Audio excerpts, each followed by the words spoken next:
Welcome on my YouTube channel. तो अभी तक हमने इंट्रेंस एग्ज़ाम के लिए जैन धर्म और बौद्ध धर्म पढ़ा था। अब हम लोग सल्तनत काल स्टार्ट करेंगे। बच्चों के रिक्वेस्ट पे मैंने स्टार्ट कर दिया है, अदरवाइज़ मैं और भी टॉपिक करा था। इन बच्चे ने कहा कि हिस्ट्री के स्टार्ट करते हैं, तो चलो हिस्ट्री स्टार्ट करते हैं और सल्तनत काल को पढ़ते हैं। मेनली सल्तनत काल जो है 1206 ईस्वी में स्टार्ट होता है, जब गुलाम वंश की स्थापना होती है। उससे पहले हम पृष्ठभूमि देखेंगे कि सल्तनत काल कैसे एस्टेब्लिश्ड हुआ। ठीक है, तो पहले हम इसको समझने की कोशिश करेंगे। ठीक है, देखो, पहले इस नाम से आप वाकिफ हो जाओ कि मोहम्मद बिन कासिम जो था। यहाँ पे देखिए मिस्टेक है, यहाँ पे मोहम्मद बिन लगा दीजिएगा। ठीक है, मोहम्मद बिन कासिम। मोहम्मद बिन कासिम जो यह पहला मुस्लिम होता है जो भारत पे आक्रमण करता है।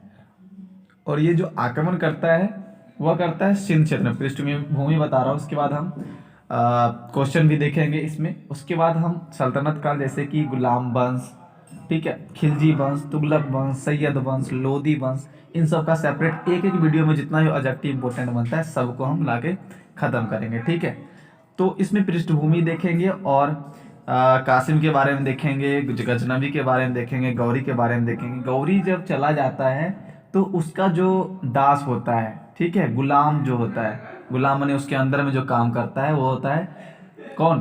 ऐबक। ऐबक कहने का मतलब है मेरा कुतुबुद्दीन ऐबक।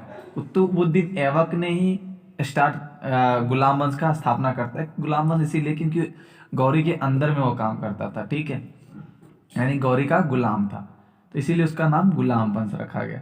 ठीक है, तो कुतुबुद्दीन ऐबक से हम मेनली स्टार्ट करेंगे जब 1206 ईस्वी में गुलाम वंश की स्थापना होती है तब। चलो देखो, मोहम्मद बिन कासिम जो था 712 ईसा पूर्व में, ठीक है, 712 ईसा पूर्व में, आप आराम से सुनेंगे समझेंगे, सिंध क्षेत्र जो होता है भारत का उस पर आक्रमण करता है और आक्रमण करके चला जाता है। यह पहला मुस्लिम होता है। हो सकता है आपसे पूछेगा कि पहला, मैं ऑब्जेक्टिव भी कराऊंगा, पहले समझ लेते हैं। ठीक है, तो कहाँ करता है? सिंध क्षेत्र में। यहाँ पे आप 1206 तो समझ गए, यहाँ पे 1526 बाबर का जब आक्रमण होता है तब जाके सल्तनत काल खत्म होती है और बाबर का शुरू होता है। ठीक है, यानी मुगल का। ठीक है, तो यहाँ आपने देख लिया कि मोहम्मद बिन कासिम 1712 ईस्वी में सिंध क्षेत्र में, कौन से क्षेत्र में?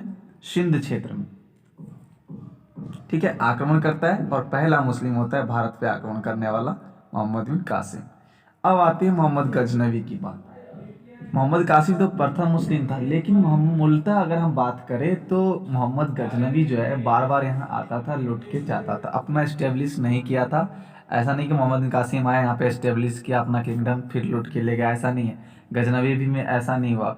गजनवी आया, कहीं के राजा को हराया, फिर लूट के ले, वहाँ का जो भी धन संपत्ति था वहाँ से लूट के ले जाता है। ठीक है, तो 17 बार जो है आक्रमण करता है गजनवी भारत पे, और 17 बार में एक सबसे बड़ा प्रसिद्ध यानी सबसे ज़्यादा लूट कर जो ले जाता है वह सोमनाथ मंदिर पर जब आक्रमण करता है तब। तो यहाँ पे क्वेश्चन बनती है कि सोमनाथ पे आक्रमण करता है कब करता है? तो 1024 पृष्ठभूमि में देख रहे हैं, अभी हम शॉर्टकट में देखेंगे, क्वेश्चन भी देखेंगे, जितने अभी पढ़ा रहा हूँ उतना क्वेश्चन भी देखेंगे। ठीक है, तो 1024 में आक्रमण करता है। और इस समय जो आपको पहले पता होना चाहिए कि सोमनाथ मंदिर जो है, ठीक है, सोमनाथ जो मंदिर है वह कहाँ है? गुजरात में है। ठीक है, तो आपको ये चीज़ पता होना चाहिए कि सोमनाथ मंदिर गुजरात में है। जब 1024 ईस्वी में यह आक्रमण करता है, जो कि सबसे प्रसिद्ध आक्रमण होता है मोहम्मद गजनवी का, महमूद गजनवी का, तो उस समय सोलंकी डायनेस्टी होता है गुजरात में और उसका राजा होते हैं भीमदेव प्रथम। ठीक है, कौन होते हैं? भीमदेव प्रथम।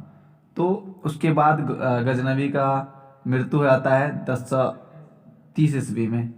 ठीक है, ओके, तो फिर उसके बाद क्या होता है कि गजनवी के अंदर में ऑफिशियल मेंबर होते हैं मोहम्मद गौरी।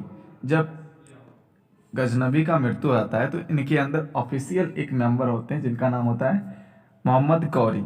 ठीक है, तो मोहम्मद गौरी मेनली रूप से कह सकते हो कि ऑल ओवर एडमिनिस्ट्रेशन का काम करता था, राज वसूली, ठीक है, कर वसूली जो भी है उसका काम करता था गजनवी के अंदर में गौरी। तो गौरी अब क्या किया, जब गजनवी का मृत्यु हो जाता है 1030 ईस्वी में, तो अपना इंडिविजुअल इंडिपेंडेंट जो किंगडम है उसको एस्टेब्लिश करने की कोशिश करता है। और यही एस्टेब्लिश करने के कोशिश में इसने भी बहुत सारे भारत में जो भी राजा हुए उनसे युद्ध किया। ठीक है, भारत में जैसे कि आपको बता दें, पहला कि तराइन का युद्ध जो हुआ था, आपको पता होना चाहिए, तराइन का युद्ध जो हुआ था 1191 ईस्वी में। ठीक है, और दूसरा जो हुआ था 1192 ईस्वी में। ठीक है, तो तराइन का युद्ध होता है तो पहला में हार जाता है मोहम्मद गौरी और दूसरा में जीत जाता है। ठीक है, तो जो 1192 में जो जीतता है उसमें जो गौरी होते हैं, इसके अंदर में जो गुलाम होता है एक, उसका नाम होता है मोहम्मद बिन ऐबक। उसी के नेतृत्व में, उसी के कह सकते हो सहायता से 1192 में जो द्वितीय तराइन का युद्ध होता है वह जीतता है, और अपना जो भी राजपाट होता है उस अपने फेवरेट जनरल होते हैं कुतुबुद्दीन ऐबक की सहायता से ही 1192 जो तराइन का युद्ध था वो जीतता है। मोहम्मद गौरी जब लौट जाते हैं यहाँ से तराइन के युद्ध के बाद, तो अपना किंगडम जो भी जहाँ जीतते हैं वह फेवरेट जनरल उनका कुतुबुद्दीन ऐबक होता है। कुतुबुद्दीन ऐबक मैं के ए लिख देता हूँ। ठीक है, इनको अपना सारा किंगडम को सौंप देते हैं और गजनी वापस चले जाते हैं, क्योंकि वह गजनी से आते हैं, और गजनी कहाँ होता है, अफगानिस्तान में होता है। ठीक है, उसके बाद यहाँ से उनका जो गुलाम होता है, यानी गुलाम कौन था, कुतुबुद्दीन ऐबक, वो स्टार्ट करता है। तो पहला सल्तनत काल का जो रियल में वंश एस्टेब्लिश हुआ इंडिया में वो हुआ गुलाम वंश, जिसका स्थापना कुतुबुद्दीन ऐबक करते हैं। इसको दास वंश भी बोलते हैं। गुलाम यानी कि दास, ठीक, किसी के अंदर रहना यानी दास बन के रहना। तो कुतुबुद्दीन ऐबक गौरी के अंदर दास बन के, गुलाम बन के रहते थे। दास गुलाम वंश के बाद खिलजी वंश आया, तुगलक वंश आया, सैयद वंश आया, लोधी वंश आया। तो इसको हम बारी बारी एक एक वीडियो में समझेंगे। आई थिंक आपका पृष्ठभूमि जो भी बैकग्राउंड था सल्तनत काल से रिलेटेड उसको मैंने बता दिया है। इससे जो रिलेटेड ऑब्जेक्टिव क्वेश्चन बनते हैं उसको डिस्कस कर लेते हैं। चलिए, क्वेश्चन नंबर फर्स्ट है कि भारत पे आक्रमण करने वाला प्रथम मुस्लिम कौन था। तो मैंने अभी आपको पृष्ठभूमि में सारा कुछ बता दिया कि भारत पे आक्रमण करने वाला, एस्टेब्लिश करने वाला नहीं, अपना किंगडम एस्टेब्लिश किसने किया था, मोहम्मद गौरी ने किया था तराइन युद्ध के बाद। ठीक है, वही किंगडम को जनरल उनका जो होता है फेवरेट जनरल कुतुबुद्दीन ऐबक उनको सौंपते हैं। तो यहाँ पे पूछा सिर्फ आक्रमण किसने किया था, प्रथम मुस्लिम जो थे वह कौन थे जो भारत पे आक्रमण करते हैं, तो मोहम्मद बिन कासिम। ठीक है, मोहम्मद बिन कासिम। ओके, चल दूसरा है मोहम्मद बिन कासिम जो थे, कब भारत पे आक्रमण किया और किस क्षेत्र में किया। तो मैंने बताया था कि 712 ईस्वी में, ठीक है, ईसा पूर्व में आक्रमण करता है। और वो जो करता है वो सिंध क्षेत्र में करता है। कहाँ करता है, सिंध क्षेत्र में। ठीक है, चलो थर्ड मोहम्मद गजनी। यहाँ पे आप देख लेना ईस्वी होगा या ईसा पूर्व होगा, इसको थोड़ा चेक कर लेना, मैं भी कंफ्यूज हूँ।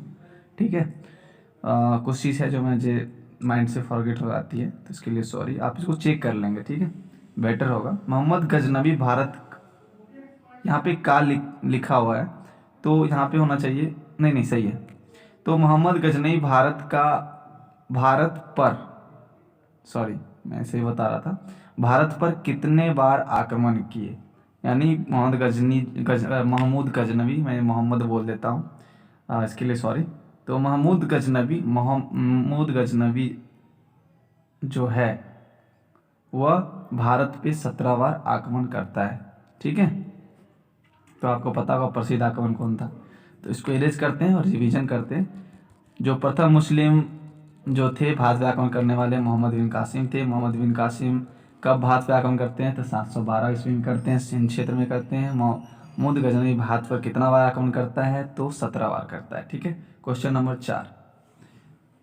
4 है कि महमूद गजनवी का सुप्रसिद्ध आक्रमण कौन माना जाता है। तो महमूद गजनवी का सुप्रसिद्ध आक्रमण सोमनाथ मंदिर पर माना जाता है। ठीक है, सोमनाथ मंदिर जो कि गुजरात में है, और इस पे जो आक्रमण किया गया था 1024 ईस्वी में किया गया था। और इस समय गुजरात में जो वंश था वो सोलंकी वंश था और उनके राजा थे भीमदेव। तो यहाँ पे नेक्स्ट क्वेश्चन है कि जब सोमनाथ मंदिर पर आक्रमण हुआ तो वहाँ का राजा कौन था?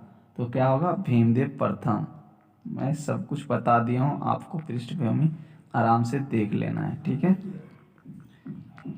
इसीलिए मैं बोलता हूँ टॉपिक वाइज करेंगे तो आपको याद रहेगा, ये सिस्टमेटिक हो गया। आप डायरेक्ट में पहले तुगलक वंश से क्वेश्चन दे देता, फिर बैक आके खिलजी दे देता, फिर गजनी, आपको कन्फ्यूजन होता। आप इससे रिलेट कर पाओगे आराम से, याद लॉन्ग टर्म तक आपको याद रहेगी, ठीक है। मोहम्मद गजनवी का मृत्यु कब होता है? तो मोहम्मद गजनवी का मृत्यु 1030 ईस्वी में होता है, ठीक है। चलो नेक्स्ट क्वेश्चन चलते हैं और इसको रिवीजन करते हैं इरेज करके।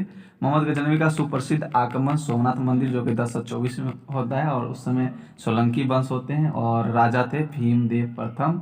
और मोहम्मद गजनवी का जो मृत्यु है 1030 ईस्वी में होता है। माने है कि महमूद गजनवी, आपको ध्यान रखना है, महमूद गजनवी था, मोहम्मद गौरी था। तो महमूद गजनवी की मृत्यु जब 1030 ईस्वी में होता है तो उसके पश्चात कौन जो है राज्य जमाता है, अपना अधिपत्य जमाता है? तो आपको बताया था मैंने, महमूद गजनवी के दरबार में जो एक ऑफिशियल मेंबर थे वह थे मोहम्मद गौरी, ठीक है, मोहम्मद गौरी। तो मोहम्मद गौरी जो है अपना राजपाट संभालता है इनके मृत्यु के बाद। और जब तराइन का युद्ध होता है तो इसमें पहले तराइन के युद्ध में वो हारता है, कौन? मोहम्मद गौरी। तो आपका 8 नंबर क्वेश्चन है कि जो तराइन का युद्ध है, ठीक है, तराइन का प्रथम युद्ध वह कब हुआ था? तो तराइन का प्रथम युद्ध आपको पता होगा 1191 में हुआ था।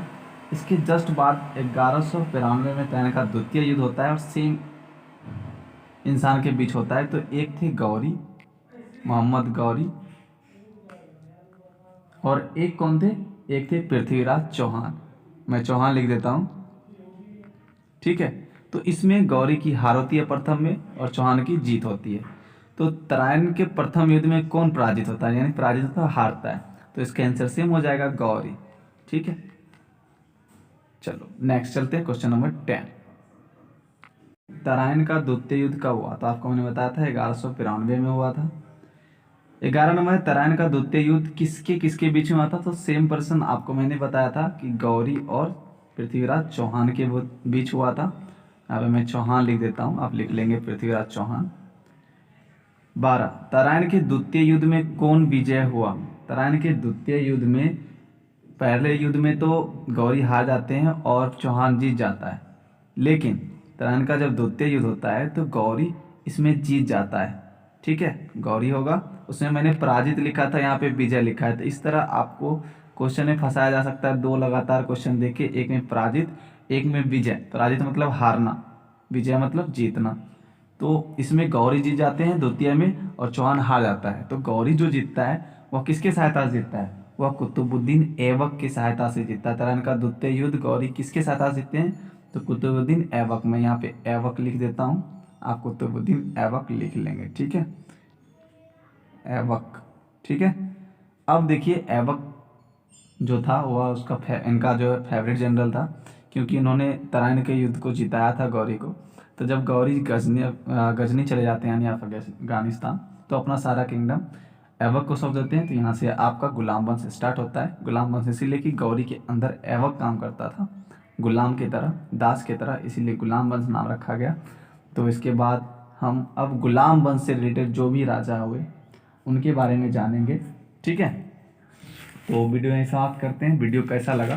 तो इससे पहले मैं एक थोड़ा कुछ बता देता हूँ कि गुलाम वंश में जैसे कि राजा हुए, आपको कुतुबुद्दीन ऐबक संस्थापक हुए, और उसके बाद इनके बेटे हुए आराम शाह, फिर उसके बाद इल्तुतमिश हुई, उसके बाद आपको रुकनुद्दीन फिरोज शाह हुआ, उसके बाद रजिया सुल्तान, फिर बलबन।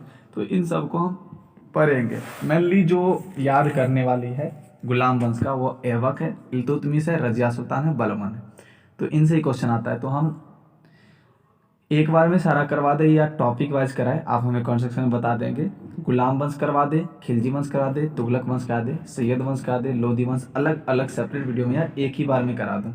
तो वीडियो के साथ करते हैं, आप हमें कमेंट सेक्शन में जाके इन्फॉर्म कर दें। जय हिंद, जय भारत।